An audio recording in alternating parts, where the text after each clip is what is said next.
Welcome back to the Lights Out podcast, bedtime stories for boys and girls around the world. Good evening, boys and girls. Are you ready for bed? Are you all snuggled up and ready for another Lights Out bedtime story? Well, I hope you snuggled up tight because we have a treat tonight for you with a book called The Spider and the Fly by Tony DiTerlizzi. And this is another Caldecott Honours Book Medal winner that I just pulled off the bookshelf, and I could not believe that I had not read it on this show. So, without further ado, let's get back to the story. Over 500 now on our mission for 1,000 ad-free stories forever for you, boys and girls around the world. Once upon a time. "Will you walk into my parlour?" said the spider to the fly. "'Tis the prettiest little parlour that ever you did spy.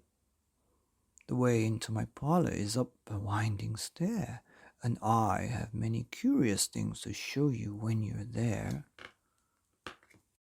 "Oh, no, no," said the little fly, "to ask me is in vain, for who goes up your winding stair can never come down again."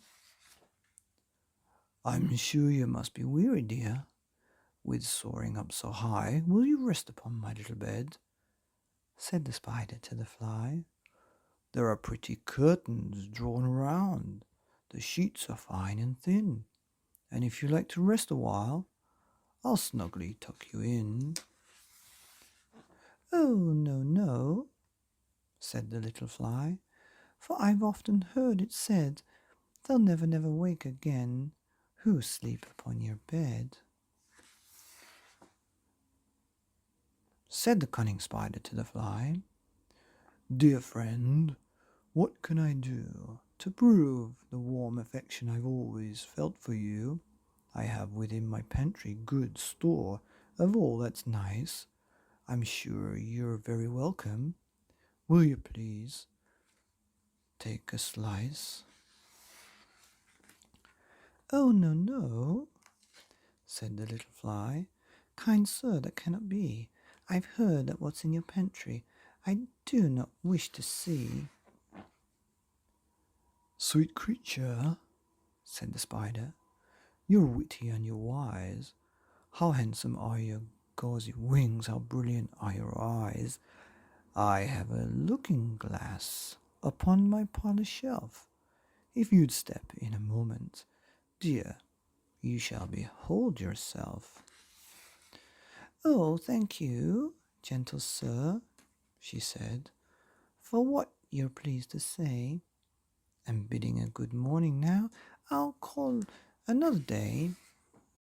The spider turned him round about and went into his den, for well he knew the silly fly would soon come back again.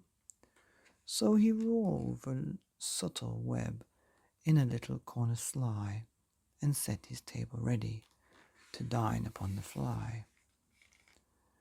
Then he came out to his door again, and merrily did sing, come hither, pretty fly, with a pearl and silver ring.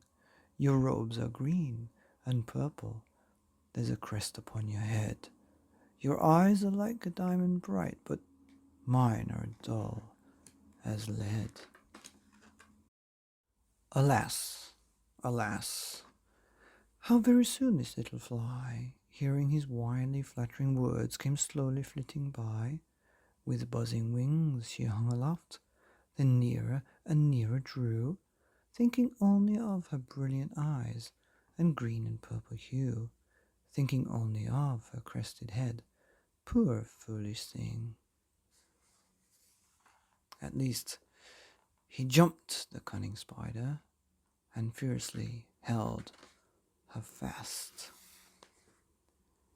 He dragged her up the winding stairs into his dismal den with his little parlour, but she'd never come out again. And now, dear little children, who may this story read, to idle, silly, flattering words I pray you never give heed unto an evil counselor. Close heart and ear and eye, and take a lesson from this tale of the spider and the fly. The end of The Spider and the Fly by Tony DiTerlizzi. A great story. Hope it wasn't too scary, but a great message here on the Lights Out podcast. Bedtime stories for boys and girls and spiders and flies around the world. Good night.